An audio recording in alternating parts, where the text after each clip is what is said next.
Welcome to special debate నేను శ్రీకాంత్. తెలంగాణ హైకోర్టులో కేసీఆర్ హరీష్ రావుకు ఊరట లభించింది. జస్టిస్ పిసి ఘోష్ కమిషన్ రిపోర్ట్ను హైకోర్టు నిలిపివేసింది. ఘోష్ కమిషన్ నివేదికపైన చర్యలు తీసుకోవద్దంటూ ఆదేశాలు జారీ చేసింది. కమిషన్ ఏర్పాటు చేయడాన్ని కేసీఆర్ హరీష్ రావు ప్రశ్నించారు కూడా. కమిషన్ రిపోర్ట్ను హైకోర్టు అబెయన్స్లో పెట్టింది. 8B 8C కింద నోటీసులు ఇవ్వనందున కేసీఆర్కు రిలీఫ్ లభించింది. కాళేశ్వరం కమిషన్ రిపోర్ట్ చెల్లదంటూ కూడా అడ్వకేట్లు వాదించారు. తెలంగాణలో కాంగ్రెస్ ప్రభుత్వం పగ్గాలు చేపట్టిన తర్వాత గత బీఆర్ఎస్ ప్రభుత్వ హయాంలో నిర్మించినటువంటి మేడిగడ్డ, అన్నారం, సుందిళ్ల బ్యారేజ్ల నిర్మాణంలో జరిగినటువంటి నాణ్యతా లోపాలు, అలాగే ఆర్థిక అవకతవకలపై విచారణకు ఈ కమిషన్ నియమించింది.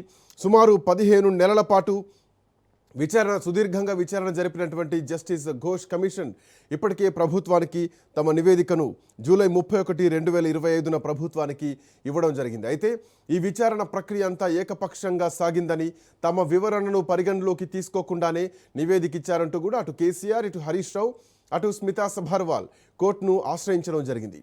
తమను ఇబ్బంది పెట్టడానికి ప్రభుత్వం కమిషన్ వివరాలను మీడియాకు లీక్ చేస్తోందని, అందుకే ఈ కమిషన్ను రద్దు చేయాలంటూ కూడా వారు వాళ్ళ పిటిషన్లో చెప్పడం జరిగింది. సో ఇట్లా నేపథ్యంలో గతంలోనే ఈ వ్యవహారం పైన స్పందించినటువంటి హైకోర్టు కమిషన్ నివేదిక ఆధారంగా కేసీఆర్, హరీష్ రావులతో పాటు అధికారులుగా ఉన్నటువంటి స్మితా సభర్వాల్, జోషిలపై తక్షణమే ఎటువంటి చర్యలు తీసుకోవద్దంటూ కూడా మధ్యంతర ఉత్తర్వులు జారీ చేసి వాళ్లకు ఊరటిచ్చింది. అయితే ప్రభుత్వ పక్షాన అడ్వకేట్ జనరల్ వాదిస్తూ ప్రాజెక్ట్ నిర్మాణంలో జరిగినటువంటి లోపాలను విచారించే పూర్తి అధికారం ప్రభుత్వానికి ఉందని, ఇందులో ఎటువంటి రాజకీయ కుట్ర లేదంటూ కూడా స్పష్టం చేయడం జరిగింది. ఇరుపక్షాల తరపున దేశంలోని దిగ్గజ న్యాయవాదులు తమ వాదనలు వినిపించారు. తాజాగా జస్టిస్ ఘోష్ కమిషన్ రిపోర్ట్ను నిలిపివేస్తూ హైకోర్టు తీర్పునిచ్చింది.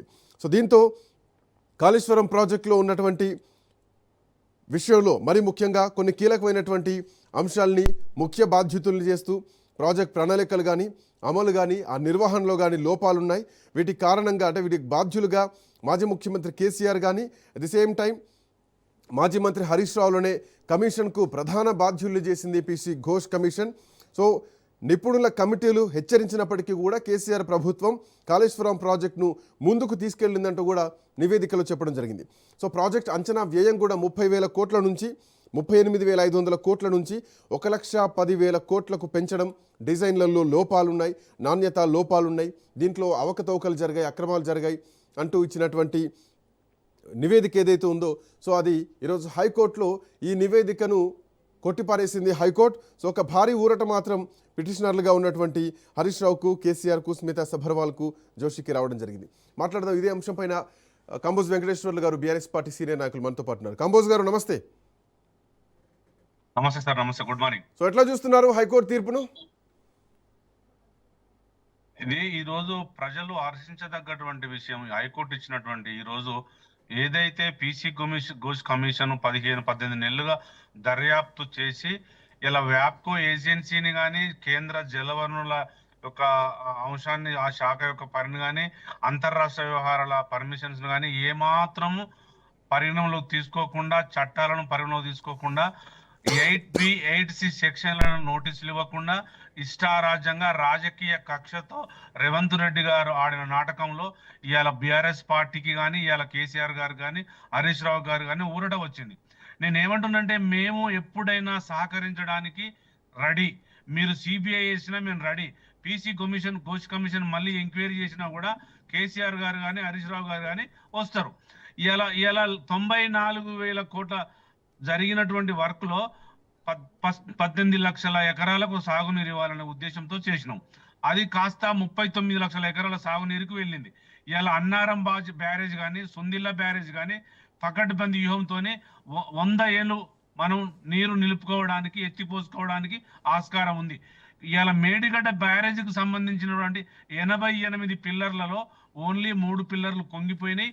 అది కూడా గవర్నమెంట్ ముందుకొచ్చి రిపేర్ చేయడానికి వచ్చింది. ఇలా ప్రజలు తెలుసుకుంటున్నారు, రేవంత్ రెడ్డి గారు కూడా తెలుసుకుంటున్నాడు. ఏంటంటే నేను చేసింది చాలా తప్పు, నేను చేస్తున్నది రాజకీయ కక్ష అని ఆయన అవగాహన చేసుకున్నాడు. మేము దీన్ని స్వాగతిస్తున్నాం. హైకోర్టు ఇచ్చిన తీర్పును ప్రజలు కానీ, ప్రజాస్వామ్యవాదులు కానీ, బ్యూరోక్రాట్స్ కానీ ఇలా హర్షిస్తున్నారు. నేను ఏమంటున్నంటే ప్రజాస్వామ్య వ్యవస్థలో నిరాధారమైన ఆరోపణలు చేస్తే కోర్టులు ఇలాంటి చెంపదెబ్బలే వేస్తాయి. ఇలా హైకోర్టు చెప్పినటువంటి అంశాన్ని పరిగణలోకి తీసుకోవాలి. ఒకవేళ గవర్నమెంట్ గనక ఎంక్వైరీ చేసే అధికారం ఉంది అంటే అధికారం ఉంది. 8బిని 8సిని ఏ ఇలా వ్యాప్కో ఏజెన్సీలో ఉన్నటువంటి అంశాలను కూడా మనం పరిగణలోకి తీసుకోవాలి. అవి పరిగణనలోకి తీసుకోకుండే రాష్ట్ర ప్రభుత్వాలు హైకోర్టు ముందు ఓడిపోవడానికి ఇదే తర్పణం, ఇదే ఉదాహరణ కనబడుతుంది. నేను ఏమంటానంటే ఇవాళ జలవనరుల శాఖ ఇచ్చిన అనుమతులు, అంతర్రాష్ట్ర వ్యవహారాలు ఇచ్చిన అనుమతులు, పొల్యూషన్ కంట్రోల్ బోర్డు ఇచ్చిన అనుమతులు అన్ని పక్కన పెట్టేసి ఇవాళ పీసీ ఘోష్ కమిషన్ ఒక ఒంటెత్తు పోకడతో ఇష్టారాజ్యంగా 600 పేజీల యొక్క ఆ పీసీ ఘోష్ కమిషన్ దర్యాప్తు ఇచ్చింది. ఇలా హైకోర్టు ఏం చెప్తుంది? హైకోర్టు కూడా పూర్వపరాలు మొత్తం చూసిన తర్వాత హైకోర్టు ఏమంటుంది? గవర్నమెంట్ కు అధికారం ఉంది, కానీ మీరు 8B 8C నోటీసులు ఇవ్వకుండా మీ ఇష్టారాజ్యంగా ఎంక్వైరీ చేస్తే ఇది చెల్లదు. మీరు ఎంక్వైరీ చేసుకోవచ్చు, నోటీసులు ఇవ్వండి, దర్యాప్తు చేయండి, దీంట్లో ఏ అధికారులు ఎక్కడ జరిగింది. ఇలా మీరు 1,00,000 కోట్లు అంటున్నారు, మేము ఎలిగేషన్ చేసిందే 94,000 కోట్లు.